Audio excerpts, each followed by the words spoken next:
Welcome to the Deep Dive. Today, we're going to be taking a look at the future of investing. Okay. And let me tell you, Yeah. the sources you've given us are painting a picture that's both exciting and a little unsettling. Right. We're not just talking about stock tips here, Yeah. but a fundamental shift in the very foundation of the financial world. That's right. What's fascinating here is that your sources don't just focus on the what to invest in, Right. but on the why behind the trends. Yeah. To navigate this changing landscape, we need to understand the forces driving it. So we're not just looking for the next hot stock, Right. but trying to get a grasp on the bigger picture. Exactly. Your sources point to a convergence of factors. Okay. Technology, generational shifts, even a reassessment of values. Wow. All of which are reshaping how we think about wealth creation and management. Okay, let's unpack this a bit. You've given us excerpts from articles, research papers, and even some thought pieces from industry leaders. Right. What are the key themes that stand out to you? One of the most prominent themes is the need for a mindset shift. Okay. The sources argue that traditional approaches to investing, heavily reliant on historical data and established players, Right. may not be sufficient in this rapidly evolving environment. So what worked in the past might not work in the future. Exactly. Kind of like how blockbusters couldn't adapt to the rise of streaming services. That's a great analogy. We're seeing that same dynamic play out across various industries. Wow.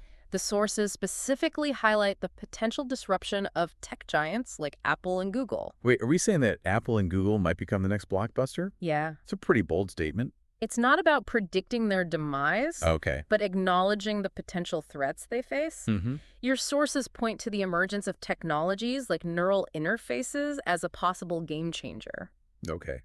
Imagine a world where we interact with technology directly through our thoughts, bypassing smartphones entirely. So instead of tapping on my iPhone, I could just think about calling someone. Exactly. That's the potential disruption these sources are highlighting. Wow. If neural interfaces like Neuralink become mainstream, Right. it could fundamentally change how we interact with technology, Right. potentially impacting companies that rely heavily on hardware sales. Okay, that's a mind-blowing concept. Yeah.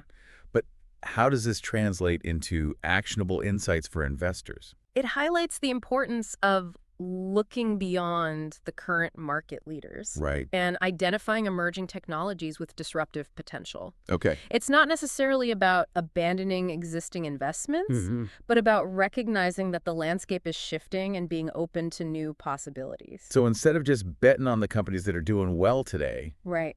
we need to think about what's coming next and position ourselves accordingly. Precisely. Your sources emphasize the need to develop a more adaptable, Right. forward-thinking mindset. Okay, so neural interfaces are one potential disruptor. Right. What else is on the horizon that investors should be aware of? Another major theme in your sources is the rise of blockchain technology Okay. and its potential impact on financial systems. Blockchain, that's the technology behind cryptocurrencies, right? Yeah. But the sources suggest it's about more than just Bitcoin. Right. While cryptocurrencies are a significant application of blockchain, Right. your sources suggest that its implications are far broader. Oh. They specifically point to Ripple, Okay. or XRP, as an example of a blockchain-based system that's challenging SWIFT, Right. the current backbone of international banking. So how does Ripple actually challenge SWIFT? I mean, SWIFT handles trillions of dollars in transactions every day. Yeah. What makes Ripple a threat? SWIFT is essentially a messaging system Yeah. that banks use to communicate payment instructions. It's been the standard for decades, Right. but it's slow, expensive, and prone to errors. Wow. Ripple, on the other hand, leverages blockchain technology Right. to enable faster, cheaper, and more secure cross-border payments. So it's like email versus instant messaging. Right. SWIFT is the old clunky system. Yeah, While Ripple is the sleek modern alternative. that's a good way to think about it. Okay. And because blockchain transactions are transparent and immutable, Right. they reduce the risk of fraud and errors, Uh-huh. which is a major concern for banks. Okay, so I can see how this could be disruptive. Yeah. But what does this mean for investors? Should we be dumping our bank stocks and buying up Ripple? It's not that simple. Your sources point to a more nuanced transition. Okay. Think of it as a layered system. Okay. Global trade mechanisms like the IMF's special drawing rights Okay. will likely remain at the top, Mm-hmm. while blockchain-based platforms like Ripple handle everyday transactions. So it's not necessarily an either-or situation, Right. but a gradual shift towards a more digitized financial system. Exactly. And that's the key takeaway for investors, understanding how this shift is happening Right. and which companies are positioned to benefit will be crucial in the years to come. Okay, so we've got these technological shifts with neural interfaces and blockchain. Right. What else is shaking things up in the investing world? Another term your sources mention frequently is tokenization. Okay. It's a concept that's closely linked to blockchain Okay. and has the potential to revolutionize how we think about asset ownership. To be honest, I've heard the term tokenization thrown around, Yeah. but I'm not entirely sure I grasp what it means. It's about creating a digital representation of a real-world asset on a blockchain. Okay. This digital representation, called a token, can then be traded or exchanged just like any other digital asset. So instead of owning a physical share certificate, Right. I could own a digital token that represents my share of a company. Exactly. And it's not just limited to stocks. Okay. Imagine owning a piece of real estate, Wow. a work of art, or even intellectual property through a token. So I could theoretically own a piece of the Mona Lisa through a token? That's pretty wild. That's the potential. Tokenization makes asset ownership more accessible. Right. Right. And it potentially opens up new investment opportunities. But wouldn't that make things incredibly complex? Yeah, How would you even regulate something like that? that's a valid concern. The regulatory landscape for tokenized assets is still evolving, Right. and there are certainly challenges to overcome. So while the potential is there, it's important to approach this space with caution and a healthy dose of skepticism. Absolutely. As with any emergent technology, Right. there are risks involved. It's about understanding those risks and making informed decisions based on your own investment goals and risk tolerance. Okay, so we've covered neural interfaces, blockchain tokenization, Right. all pretty mind-blowing concepts. Yeah. Is there anything else that stood out to you from the sources? One more thing. Your sources point to a massive wealth transfer that's currently underway, Okay. which they refer to as the Great Wealth Transfer. Okay, I'm all ears. What is this great wealth transfer and why should investors care? It's the largest generational wealth transfer in history, What? with trillions of dollars being passed down from the baby boomer generation to their heirs. So it's not just about new technologies disrupting industries, Right. but also about generational shifts impacting the flow of capital. Exactly.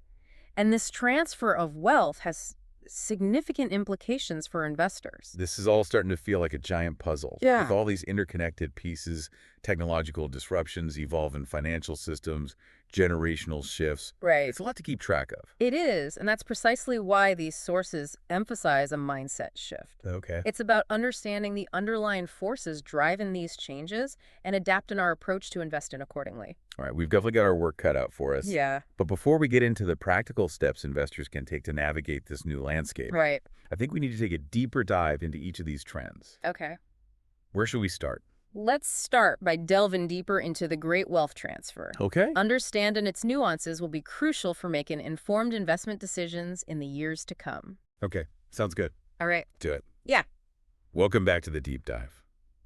We just started unpacking some pretty mind-blowing concepts about the future of investing. Yeah. I'm still trying to wrap my head around the idea of controlling my phone with my thoughts. It is a fascinating concept, isn't it? The potential of neural interfaces is vast. Right. And it's just one example of the technological forces reshaping the investment landscape. Right. And we ended part one by touching upon another huge shift. Yeah. The great wealth transfer. Uh-huh. It sounds like something out of a fantasy novel. Right. But with trillions of dollars at stake, it's very real. It is, and it's happening right now. Your sources estimate that over the next 2 decades, somewhere between $120 and $130 trillion will be passed down from the baby boomer generation to their heirs. Those numbers are staggering. Yeah. What are the key implications of this wealth transfer for investors? Should we be buying up stock in retirement homes and golf courses? Right. It's not that straightforward. While certain sectors like healthcare and senior care might see some growth, the real opportunity lies in understanding the values and preferences of the inheriting generation. So it's not just about where the money is going, Right. but about how it's going to be used. Exactly. Your sources emphasize that this new generation of investors is likely to have different priorities than their predecessors. Okay. They are more digitally savvy, more socially conscious, and more focused on sustainability. So companies that cater to those values are likely to thrive. Yeah. Companies that are developing sustainable technologies, Right. promoting ethical practices, and embracing diversity. Precisely. This wealth transfer is not just about a shift in assets. It's about a shift in values. Okay. And investors who can anticipate and align themselves with those values will be well positioned for success. Okay, so how does this actually play out in the investment world? What are some concrete examples of sectors or companies that might benefit from this great wealth transfer? One area that's likely to see significant growth is impact investing.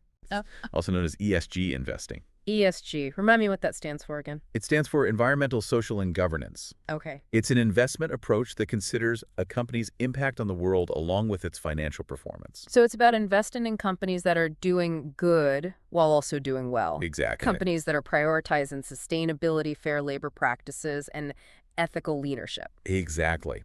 And the sources suggest that this approach is particularly resonant with younger generations who are inheriting this wealth. Right. They are more likely to seek out investments that align with their values, even if it means sacrificing some potential returns. So companies that are ignoring these ESG factors might find themselves struggling to attract investors in the years to come. That's a very real possibility. As this wealth transfer continues, we can expect to see a growing demand for ESG-focused investments. This shift will likely force companies to take these factors more seriously, Right. leading to a more sustainable and responsible corporate landscape. That's a pretty optimistic outlook. It's encouraging to think that this wealth transfer could have a positive impact on the world beyond just financial returns. It certainly has the potential to do so. And it's not just about altruism. Yep. Your sources point out that companies with strong ESG practices are often better managed, more innovative, and more resilient in the face of challenges. So it's not a trade-off between doing good and making money. Right. It's possible to do both. Absolutely. And that's a powerful message for investors. Right. By aligning your investments with your values, you can potentially generate both financial returns and positive impact. Okay, so impact investing is one area that's likely to benefit from the great wealth transfer. Right. Are there any other specific sectors or industries that investors should be paying attention to? Your sources also highlight the potential growth in areas like renewable energy, healthcare technology, and education technology. That makes sense. Those are all sectors that address pressing global challenges and are likely to be priorities for a generation that's inheriting a world facing climate change, again, populations, and evolving educational needs. Exactly. And within these sectors, there will be opportunities for both established players and innovative startups. Yeah. It's about identifying the companies that are best positioned to capitalize on these long-term trends. So how can investors make sense of all this information? Right. Where do they even begin? The sources emphasize the importance of continuous learning. That's a familiar refrain. We talked about that in part 1 as well. It's that crucial. As we've seen, the investment landscape is evolving rapidly, and what worked in the past might not work in the future. Right. To navigate this complexity, investors need to be constantly expanding their knowledge and challenging their assumptions. So what does continuous learning actually look like in practice? Does everyone need to go back to school and get a finance degree? Not necessarily. It's about staying curious, reading widely, and engaging in thoughtful conversations about these topics. So podcasts like this one could be a good starting point. Absolutely. Podcasts, books, articles, online courses, there are so many resources available. It's about finding what works for you and making a commitment to staying informed. Okay, so continuous learning is key. What else can investors do to prepare for this new era of investing? Your sources also stress the importance of diversification. Diversification, another classic investment principle. Right. But I'm guessing it takes on a new meaning in this context. It does. In the past, diversification often meant spreading your investments across different asset classes like stocks, bonds, and real estate.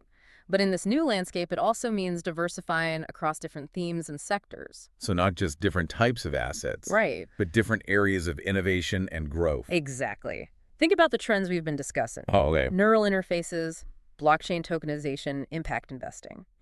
Each of these represents a potential avenue for growth. Right. And by diversifying across these themes, investors can position themselves to benefit from multiple trends.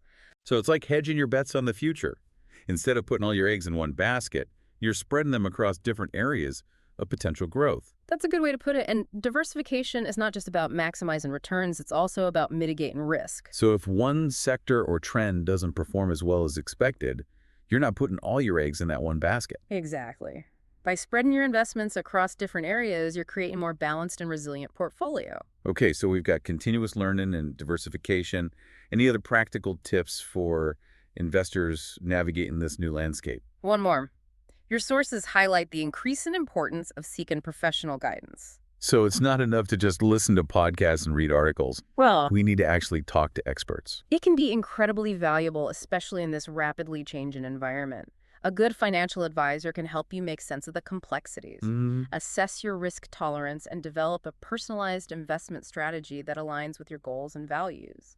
So it's like having a financial co-pilot to help you navigate this uncharted territory. That's a great analogy. Ah. As the financial world becomes increasingly complex, Right. having a trusted advisor can make all the difference. All right, so we've got continuous learning, diversification, and professional guidance. It sounds like a solid roadmap for navigating the future of investing. It is. And remember, investing is a journey, not a destination. Right. It's about constantly learning, adapting, and evolving your approach as the world changes around you. I like that. It's about embracing the uncertainty and seeing it as an opportunity for growth. But before we get too philosophical, Okay. let's move on to the last part of our deep dive. Okay. What else do we need to unpack to help our listener prepare for this new era of investing? Let's wrap things up by addressing a crucial element we haven't explored in detail yet. Wait. The role of values in shaping investment decisions. Welcome back to the deep dive. We've been exploring how the investment landscape is being transformed by technology, generational shifts, and even the way we think about wealth itself. It's been a fascinating journey, hasn't it? And as we wrap up our deep dive, there's one crucial element we need to address. Okay. The question of values. Values. Okay. I'm intrigued. We've talked about financial goals, risk tolerance, diversification. Right. But how do personal values fit into this equation? Your sources highlight a growing trend. Investors are no longer solely focused on maximizing returns. Okay. They're increasingly seeking investments that align with their ethical and social beliefs. So it's not just about making money. Yeah. It's about making money in a way that feels good, Right. that reflects what you believe in. Exactly. We're seeing a rise in what's called impact investing, or ESG investing, Yeah. where investors prioritize companies demonstrating strong environmental, social, and governance practices. ESG. Okay, I'm starting to remember hearing about that. So it's not just about picking companies that are making cool gadgets or disrupting industries. Right. It's about considering their impact on the world as a whole. Precisely. Investors are realizing that their money can be a powerful force for change, Yeah. and they're choosing to support businesses that are making a positive difference. So how does someone actually put this into practice?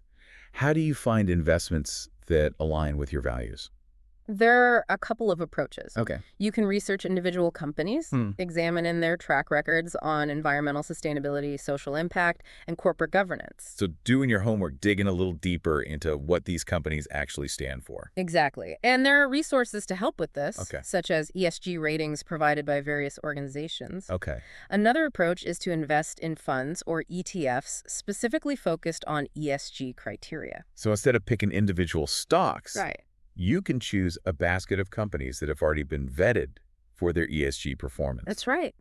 It simplifies the process and provides diversification benefits. Right. And what's exciting is that the options in this space are growing rapidly, reflecting the increasing demand for values-aligned investing. That's encouraging. Yeah. It feels like we're moving towards a future where investing isn't just about personal gain, Right. but about contributing to a better world.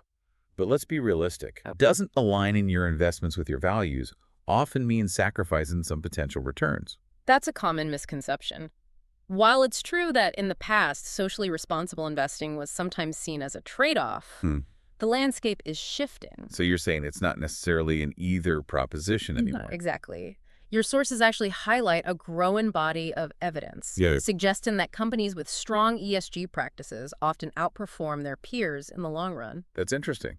Why would that be the case? Well, companies that prioritize things like environmental sustainability and social responsibility are often better managed overall. Right. They tend to be more innovative, more adaptable to change, and have stronger relationships with their employees and customers. So it's not just about feeling good, it's also about making smart business decisions. Precisely. And as more investors prioritize ESG factors, these companies are likely to attract more capital, further driving their success. Okay, so it seems like aligning your investments with your values can be both ethically sound and financially rewarding. But for our listeners who are feeling a bit overwhelmed by all this information, Yeah. what's a practical first step they can take? I'd say the most important thing is to define your values.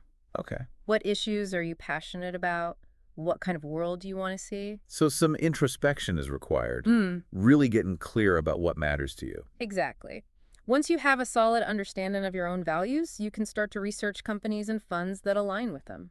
And remember, we talked about seeking professional guidance.